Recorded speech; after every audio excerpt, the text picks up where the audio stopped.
Bragg's equation को study करने से पहले हम थोड़ा सा इसको गो थ्रू कर लेते हैं कि ब्रैग्स इक्वेशन में हम क्या चीज़ें ले रहे हैं। हम यहाँ पे क्रिस्टल प्लेन्स लेते हैं, अबाउट 3 प्लेन्स हमने कंसिडर किए हैं। फॉर एग्जांपल ये क्रिस्टल प्लेन कहाँ से आए हैं, कोई भी आपके पास क्रिस्टलिटी स्ट्रक्चर है उसमें काफ़ी सारे आपके पास क्यूबिक स्ट्रक्चर मौजूद होता है, जो आपके पास हम कह देते हैं वो आपस में ज्वाइन हुए हुए हैं और वो काफ़ी सारे बॉक्सेस मिले हुए हैं, जिसे हम कहते हैं क्यूब पैटर्न हमारे पास एक आया हुआ है। ठीक, तो ये जो क्यूब पैटर्न्स में हमारे पास जो एटम्स अरेंज हुए हुए हैं, ये जो एटम्स आपके पास हैं, ये बेसिकली इन एटम्स में हमने ये प्लेन ले लिए कि आपके पास एटम एक ये प्लेन ले लिया, एक नीचे वाला प्लेन ले लिया, उससे नीचे वाले एटम्स, क्योंकि एटम तो लेयर बाय लेयर अरेंज पड़े हुए हैं। तो उसने कहा कि आपके पास क्रिस्टल प्लेन में आपके पास है एक 1 to 1 डैश लेयर है, एक को 2 to 2 प्राइम कह दिया, 3 to 3 प्राइम, ये 3 लेयर्स हमने कंसिडर कर ली, 3 प्लेन्स हमने कंसिडर कर लिया। ठीक है, ये जो 3 प्लेन्स हैं आपके पास, ये बेसिकली क्या है, उनके नाम आपके पास आगे पिंक पार्ट पे हाईलाइट किए हुए। यहाँ पे आपने फिनोमेना देखना एक्स-रे डायफ्रैक्शन का। एक्स-रे डायफ्रैक्शन वो होती है कि जिसे किसी रुकावट में से वेव्स को पास करते हैं तो आपके पास फिनोमेना आता है, और एक्स-रे डायफ्रैक्शन को हम पढ़ना हमारे लिए बहुत डिफिकल्ट है, इसलिए उसको ब्रैग्स ने आपके पास एक मैथमेटिकल फॉर्मेशन में उसे यूटिलाइज करके एक्सप्लेन किया। एक्सरे की जो वेवलेंथ हम सेट कर रहे हैं वो हम लैम्डा सेट कर रहे हैं, आपके पास जो उसका एंगल है वो थीटा है। अब ये एंगल कब बनेगा आपके पास, आपको ये याद रखना है कि जब आपके पास रेस स्ट्राइक करती हैं। रेस स्ट्राइक कैसे करती हैं, सबसे पहले तो रेस स्ट्राइक करने के लिए उसके बाद आपने ये भी उससे पहले ख्याल रखना है कि जो प्लेन्स हैं इनके दरमियान का जो गैप होगा ना, वो बराबर होगा जितनी वेवलेंथ ने ऊपर से पास करना है। वेवलेंथ मीन जैसे आपके पास क्या आती है, आपके पास कर्व्स आते हैं, this is called one wavelength. ठीक, तो इसके दरमियान जो गैप होगा ना, उसको मैं डी से कह देती हूँ वेवलेंथ, उतना ही गैप इसका यहाँ पे होगा। ठीक है, इंटरप्लेनर डिस्टेंस ये है आपके पास प्लेन्स के दरमियान का गैप, इंटरप्लेनर दो प्लेन्स के दरमियान का गैप, ये आपके पास यूनिफॉर्म होना चाहिए, जितना ऊपर उतना ही नीचे, उससे उतना भी नीचे, ये सेम रहेगा, ये डिफरेंट नहीं करेगा। ठीक है, तो अब आपके पास क्या है, आपके पास रेज आती हैं, इंसिडेंट रे। इंसिडेंट रे कहाँ से आती है, एक रे आपके पास आई यहाँ से, जब रे यहाँ से स्ट्राइक की इस तरफ आके पॉइंट बी पे, ठीक है, पॉइंट बी पे जब स्ट्राइक की तो यहाँ से आके आपके पास, क्योंकि सॉलिड से आप टकरा रहे हो तो ये रे रिफ्लेक्ट हो जाएगी, बेंड हो जाएगी रिफ्लेक्शन फॉर्म में। ठीक, वो कहता है कि ये आपके पास ए पॉइंट से स्ट्राइक की है, बी पॉइंट को इसने हिट किया और ये आके रिफ्लेक्ट हो गई। इसका मतलब जो ये रे यहाँ से आई इसे हम कह देंगे इंसिडेंट रे, और वो जो रे आपके पास निकल गई उसे कह देंगे रिफ्लेक्टेड रे। ठीक है, दिस इज रिफ्लेक्टेड रे। ये जो रिफ्लेक्टेड रे आई है इसने कुछ एंगल बनाया है, किसके साथ, आपके पास प्लेन के साथ। जो एंगल यहाँ पे भी आएगा वो एंगल यहाँ पे भी आएगा, क्योंकि रिफ्लेक्शन सेम एंगल पे डेविएशन को कहते हैं, आपके पास सेम एंगल पे वो डेविएट करते हैं। क्लियर, वो कहता है आपके पास ये आएगा। कहता है अगर इसी तरह आपके पास ये तो एक रेखा आ गई, इसने पहले प्लेन को टच किया 1 से 1 डैश को, अगर हम कहते हैं हमारे पास दूसरा प्लेन है, दूसरे प्लेन में टच करे, तो मैं कह देती हूँ आपके पास कुछ इस फॉर्म में शेप आ जाएगी कि आपके पास हिट किसने किया है, हम इसे नेम दे देते हैं कि आपके पास जो हिट कर रहे हैं अब उसका नाम हम दे देते हैं, ये है ए डैश। एक ए डैश रे आई, उसने बी डैश पॉइंट पे जाके क्रिस्टल प्लेन 2 से 2 प्राइम को हिट किया और स्ट्राइक करके निकल गया सी प्राइम की तरफ। ठीक, स्ट्राइक किया, हिट किया, वहां से रिफ्लेक्ट होके निकल गया।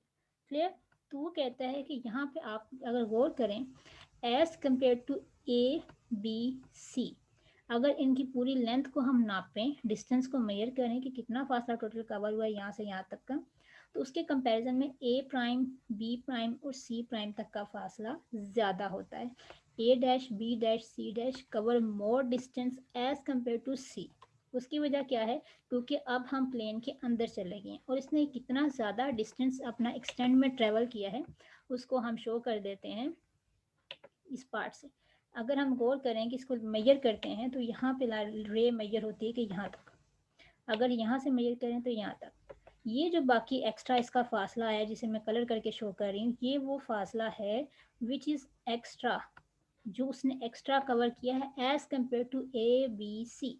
ये फासला उसने कब तय किया है, जब एंगल लाइट आपके पास एक्सरे की रे जो थी वो स्ट्राइक की पॉइंट बी पे और सी की तरफ निकल गई, तो as compare to A B और सी रे के ये फासला उसकी निस्बत ज़्यादा था। ठीक, तो ये जो फासला आपके पास ज़्यादा आया है, ये जो बेसिकली डिफरेंस जो दोनों में आ रहा है, इसको हमने मेजर करना है ब्रैग्स इक्वेशन में। क्लियर? तो यही पॉइंट यहाँ पे लिखे हुए हैं कि light incident A reflected from B as B C, A पे आके स्ट्राइक, ए रे ने स्ट्राइक किया और बी सी की फॉर्म में रिफ्लेक्ट हो गई। A prime, B prime और C prime travel more distance as compared to A, B, C in order to emerge out of the crystal. Emerge out का मतलब है reflect होना है। reflect का मतलब अगर ये क्रिस्टल के अंदर जाके हिट करेगा तो ये ज़रा लंबा फासला तय करेगा क्रिस्टल से बाहर निकलने में, क्योंकि जो चीज़ ने पहले डिस्टेंस ट्रैवल किया है वो उसकी सरफेस पे हिट की थी, फर्स्ट लेयर पे, वो इनर पे जाके नहीं थी। जब फर्स्ट के बाद हम बाकी सेकेंड और थर्ड पे जाते हैं तो वो हम इनर की तरफ मूव कर जाते हैं। होप वो आप ये भी कह सकते हो कि अगर इसके बाद एक और रे आके यहाँ पे स्ट्राइक करती है तो यू कैन से दैट कि आपके पास जो रे स्ट्राइक करेगी वो आपके पास डिस्टेंस कैसे ट्रैवल करेगी, वो कुछ ज़्यादा डिस्टेंस ट्रैवल कर लेगी। ठीक, वो कुछ इस तरह से आ जाएगी। तो अगर हम इसका डिस्टेंस देखें पहले की निस्बत तो इसका क्या हो जाएगा, इसका और ज़्यादा हो जाएगा। तो ये आपके पास जो वेरिएशन आ रही है वो देखो यहाँ पे इसका डिस्टेंस उसकी निस्बत ज़्यादा हो गया। तो ये चीज़ बढ़ती जा रही है ना, यानी कि डिस्टेंस इंक्रीज़ करता जा रहा है। तो इसका मतलब आपके पास क्या है कि जैसे जैसे हम नीचे आते जाएंगे आपके पास ये डिस्टेंस की जो वैल्यू है ये इंक्रीज़ करती जाती है, जो ये शो करती है कि जितना डीप हमने अंदर की तरफ जाना है हमारा जो टाइम है, हमारा डिस्टेंस है अंदर तक पहुंच के वापस बाहर निकलने में, इमर्ज आउट होने में, वो एक्सटेंड कर जाता है, ज़्यादा हो जाता है एज़ कम्पेयर टू अदर्स। तो ये आपके पास जो वैल्यू है बी एल और बी एम, ये बी एल और बी एम जो मैंने पॉइंट्स बनाए हैं ये मैं भी आपको शो करती हूँ। ये आपके पास पॉइंट्स क्या हैं,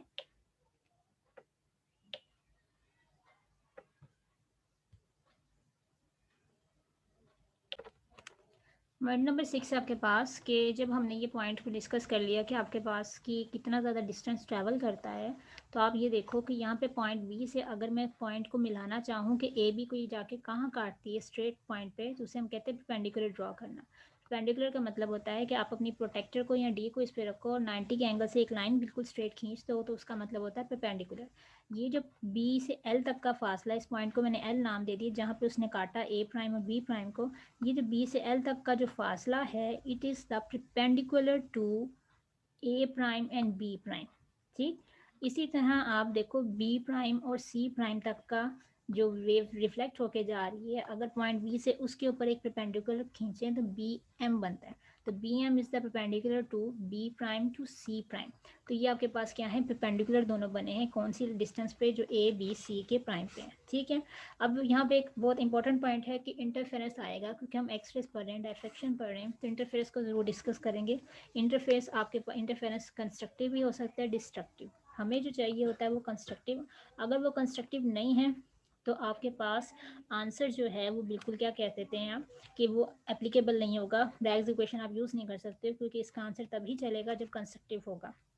डिस्ट्रक्टिव पे इसके जो आंसर्स होते हैं वो आप कह सकते हो कि it will be equal to zero. ठीक है, दूसरा आपके पास ये जितना बी से बी डैश का जो फासला है वो किसके बराबर है, it is equal to D. D is the interplanar distance, दो प्लेन का। अगर 2 से 3 तक का फासला इतना है तो 1 से 2 तक का भी फासला उतना ही होगा। तो बी से बी डैश की जो वैल्यू हमारे पास पहले से गिवन है वो डी है। ठीक है, it is the interplanar distance. तो आपके पास ये कुछ पॉइंट्स आ गए हैं जो हमने प्लॉट किए थे। अब इसमें आप देखो कि आपके पास दो ट्राइंगल्स आ रहे हैं। वो ट्राइंगल्स कैसे आ रहे हैं, उसमें आपने बात की थी कि दिस इज़ द परपेंडिकुलर बन रहा है। परपेंडिकुलर बन रहा है तो इसका मतलब यहाँ पे कौन सा एंगल होगा, 90 का होगा। जितना एंगल उधर है उतना एंगल इधर होगा। तो इसका मतलब ये जो आपके पास एरिया है आपके पास, this is because to making two triangles. कौन कौन से ट्राइंगल हैं, एक आपके पास बन रहा है ये बी वाला और एक आपके पास बन रहा है ये वाला ट्राइंगल। तो ये दो ट्राइंगल हमारे पास हैं, कौन कौन से, बी बी डैश एम, एक है बी बी डैश एल। दो राइट एंगल ट्राइंगल बनते हैं। इसी को लेके हम आगे चलेंगे तो अपनी डेरिवेशन को सॉल्व करेंगे। डेरिवेशन की तरफ जाने से पहले थोड़ा सा आपको ये पता होना चाहिए कि यहाँ पे कंस्ट्रक्टिव और डिस्ट्रक्टिव बहुत इंपॉर्टेंट फैक्टर हैं। पहले भी मैं रिपीट कर चुकी हूँ, दोबारा बता रही हूँ कि कंस्ट्रक्टिव कैसे होगा। कंस्ट्रक्टिव आपके पास होगा दिस वन। अब ये आप अगर गौर करें कि आपके पास वेव कैसे आ रही है, जहाँ से ये स्टॉप हो रही है वहीं से वो स्टार्ट हो रही है। ठीक ऐसे ही हो रहा है ना, जहाँ से ये वेव आई आपके पास जैसे जैसे वो स्टॉप की, जब रिफ्लेक्ट हुई तो वहीं से हुई। और अगर इन दोनों रेज को हम ऊपर नीचे करके बना दें तो ये आपके पास कुछ इस तरह से आएगा। ठीक, तो ये जब इस तरह से स्ट्रक्चर देगा तो इसका मतलब जहाँ से स्टार्ट हो रहा है ऊपर वाली रे, नीचे वाली भी वैसे ही है। जैसी इंसिडेंट रे थी बिल्कुल वैसे ही रिफ्लेक्ट होती है, तो उसको हम कह देते हैं this is called the constructive interference. ठीक है, और ये रे निकले ही की तब, ठीक है, ये वाली रे और नीचे वाली रे आपके पास निकलेगी ही तब, जिसको हमने बी से सी का नाम दिया और एक में हमने बी प्राइम सी प्राइम का नाम दिया। वो कहते हैं ये रे आएगी ही तब जब आप कहते हैं कि you have a constructive interference, otherwise ये रे पॉसिबल नहीं है। जो बार बार कंस्ट्रक्टिव का वर्ड यूज़ कर रहे हैं उसमें एक वर्ड याद रखना कि आपकी जो वेवलेंथ होगी ना वो फ्रैक्शन में नहीं होनी चाहिए, उसकी वैल्यू इंटेग्रल मल्टीपल होना चाहिए, यानी कोई ना कोई डिजिट एग्जैक्ट होना चाहिए। 1 लैम्डा, 2 लैम्डा, 3 लैम्डा, आपके पास फ्रैक्शन नहीं होनी चाहिए। ठीक है, तो ये आपके पास बेसिकली पॉइंट है इसमें, जो ये याद रखने के लिए है कि जब भी आपके पास ब्रैकेट इक्वेशन लॉन्ग क्वेश्चन में आ जाए तो ये पॉइंट्स को सामने लिखो, पिक्चर बनाओ और आराम से। आपकी बुक में एक वर्ड इन फेस का यूज़ किया हुआ है। इन फेस का मतलब वही होता है कि आपके पास चीज़ें कंस्ट्रक्टिव वे में आ रही हैं, एक जैसा हाइट, एक जैसी ड्रॉप है, जहाँ उसकी हाइट है वहीं दूसरे की हाइट होती है, तो ये दोनों मिलके देखो एक वेव को एक्सटेंड कर रही हैं, उसे सिग्नल को बढ़ा रही हैं, इंक्रीज कर रही हैं उसमें। जो लेंथ अगर इसकी 2 थी, इसकी 2 थी, दोनों ने मिलकर 4 बना दी। ठीक है, तो इन फेस का मतलब होता है दोनों कंस्ट्रक्टिव में जाएं और आंसर आपका इंटेंस है, बड़ी लॉन्गर वैल्यू दे आपके पास। जबकि आउट फेस कहते हैं डिस्ट्रक्टिव को, उसका मतलब होता है अगर एक बॉटम पे एक टॉप पे तो दोनों एक दूसरे को कैंसिल कर देंगे, आंसर में आपके पास बिल्कुल नील वैल्यू आएगी, कोई वैल्यू ही नहीं आएगी। ठीक, तो ये जो आपके पास कर्व आते हैं, ऊपर नीचे कर्व्स बनते हैं, इनको हम साइनोसाइडल कर्व्स कहते हैं, ये साइन के कर्व्स होते हैं। तो हम जब इसकी डेरिवेशन भी करेंगे तो इसमें हम साइन एंगल को ही यूज़ करेंगे। और आपके पास नेक्स्ट पेज पे स्लाइड पे आपके पास बना हुआ है कि एक एटम दिया हुआ है, उसके अंदर काफ़ी सारे इलेक्ट्रॉन्स रिवॉल्व कर रहे हैं अपने अपने ऑर्बिट में।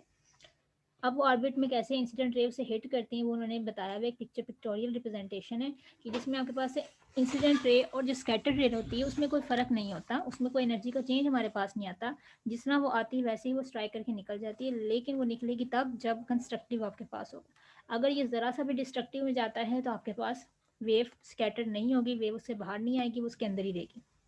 ठीक है, जब उसके अंदर रहेगी तो उसे डिस्टर्ब बहुत ज़्यादा करेगी। तो ये आपके पास इंसिडेंट रे इस तरह एटम को स्ट्राइक करते हैं। तो ये हर एटम हर कॉर्नर पे मौजूद होता है। जब आप क्रिस्टल लैटिस का स्ट्रक्चर देते हैं वहाँ पे तो कई सारे एटम है, तो ये एक सिंगल एक एटम को उन्होंने एक्सप्लेन किया हुआ है। ठीक, ठीक, अब हम देखते हैं कि हमारे पास डेरिवेशन है। डेरिवेशन के लिए आप अपनी राइट साइड पे देखो, आपके पास क्या बना हुआ है। ये दो ट्राइंगल थे आपके पास, जिसे मैंने कहा था बी बी डैश एम और बी बी एल। ये आपके पास बेसिकली एरिया आया कहाँ से था, ये आपके पास एरिया आया था जब हमने इसे सपोज किया था कि आपके पास रेस कुछ इस फॉर्म में। ठीक, तो हमने उसे स्ट्राइक को हिट कर दिया था कि जी हमने कितना फासला उसने तय किया।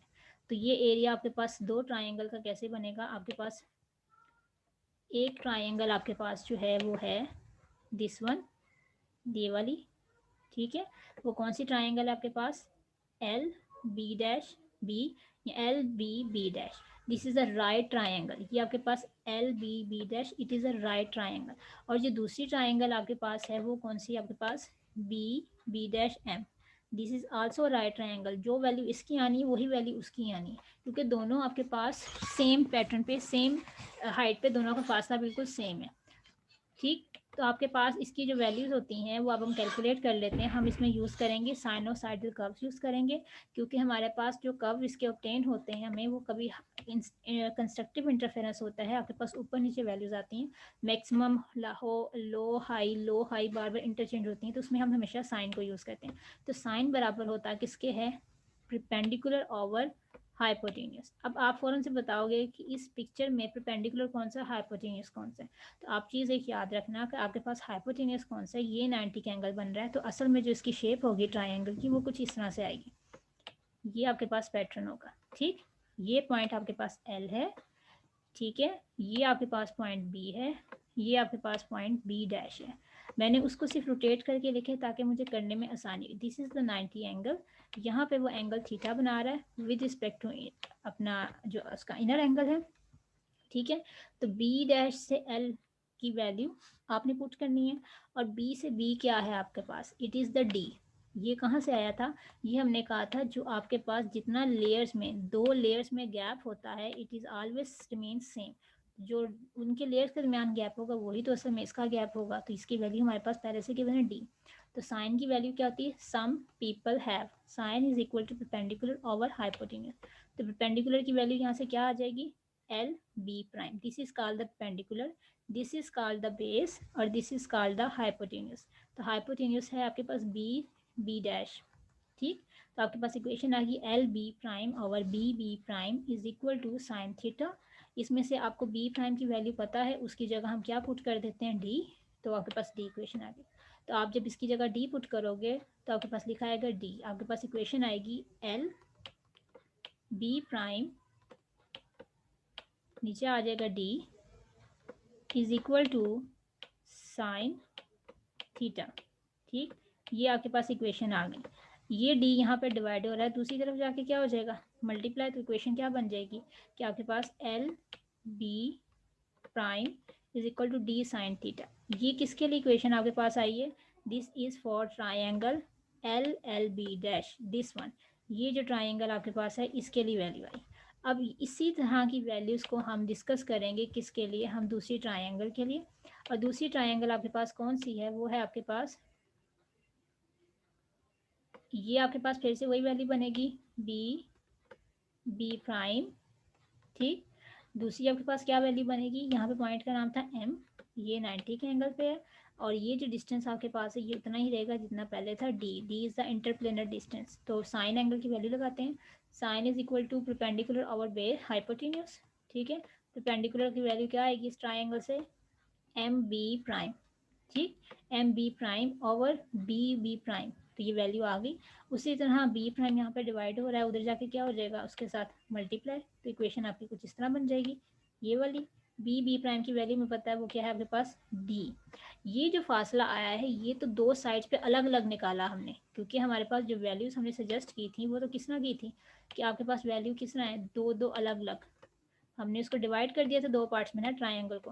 तो जब पूरा डिस्टेंस हमने कभी कैलकुलेट करना है तो वो कैसे आपके पास आएगा, वो तो आएगा तब जब ये टोटल सम अप हो जाएगा, इस ट्राइंगल का भी, वन का भी और टू का भी। तो वन की वैल्यू आपके पास क्या है, दिस वन, सेकेंड की वैल्यू क्या है, ये दिस वन। तो टोटल फर्क कितना आ रहा है इसमें, इसकी कंपेरिजन में इन दोनों को मिला के देखेंगे तो पता चलेगा। तो डिफरेंस के लिए आप क्या करोगे, एल बी, इनकी राइट साइड को आपस में ऐड कर दो, लेफ्ट साइड को लेफ्ट में ऐड कर दो, तो एल बी प्राइम एम हो गया, D sine theta plus D sine theta, दोनों डी सेम फैक्टर हैं, वन में वन प्लस किया two, two D sine theta.